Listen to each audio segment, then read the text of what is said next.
জাতীয় নির্বাচন আয়োজনে রাজনৈতিক দলগুলোর সহযোগিতা ছাড়া নির্বাচন প্রশ্নবিদ্ধ হবে বলে মনে করেন প্রধান নির্বাচন কমিশনার এএমএম নাসির উদ্দিন।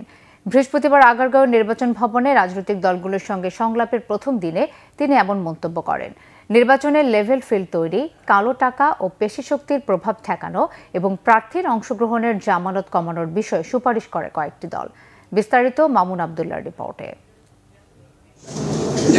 গণপ্রতিনিধিত্ব অধ্যাদেশের সংশোধনী রাজনৈতিক দলের নির্বাচনী বিধিমালা চূড়ান্ত করার পর রাজনৈতিক ৬টি দলের সঙ্গে নির্বাচন কমিশনের এই সংলাপ। খেলাফত আন্দোলন, মুসলিম লীগ, জমিয়তে উলামায়ে ইসলাম, লিবারেল ডেমোক্রেটিক পার্টি, বাংলাদেশ কংগ্রেস ও ন্যাশনাল পিপলস পার্টি এই সভায় অংশ নেয়।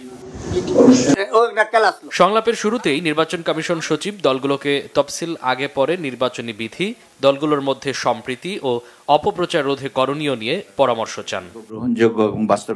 এ সময় লিবারেল ডেমোক্রেটিক পার্টি সহ কয়েকটি দলের প্রতিনিধিরা নির্বাচনে সমান অংশগ্রহণের সুযোগ তৈরিতে কমিশনের দৃষ্টি আকর্ষণ করেন।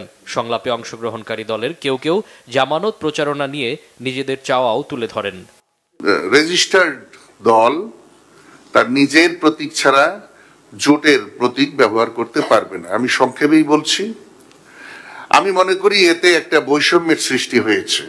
লেভেল প্লেইং ফিল্ড তৈরি করার জন্য এখন তফসিলের পূর্বে থেকে এখন থেকে সেই উদ্যোগটা নেওয়া দরকার।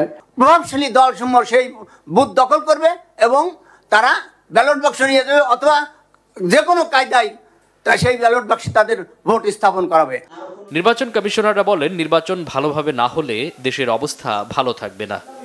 আগামী নির্বাচনে 31শে অক্টোবর পর্যন্ত যারা 18 বছর বয়স প্রাপ্ত হয়েছেন তারা ভোটার তালিকায় অন্তর্ভুক্ত হওয়ার সুযোগ পেয়েছেন, কিন্তু তার মানে এই নয় যে ভোটার তালিকা হালনাগাদ কার্যক্রম বা নিবন্ধন কার্যক্রম বন্ধ হয়েছে, ওপেন আছে। প্রধান নির্বাচন কমিশনার বলেন, সুষ্ঠু নির্বাচন পরিচালনায় নির্বাচন কমিশন রেফারির ভূমিকা পালন করবে। আমরা কমিটেড, প্রতিশ্রুতিবদ্ধ জাতির কাছে যে আমরা একটা সুষ্ঠু, সুন্দর, ক্রেডিবল, গ্রহণযোগ্য নির্বাচন আমরা দিতে চাই, উপহার দিতে চাই। বর্তমানে পোস্টার, ফেস্টুন ও প্রচারণা নিয়ে দলগুলোর অবস্থান নিয়েও ক্ষুব্ধ প্রতিক্রিয়া জানান ইসির সদস্যরা। অলরেডি পোস্টার লাগে, অথচ আমরা পোস্টার নিষিদ্ধ ঘোষণা করেছি।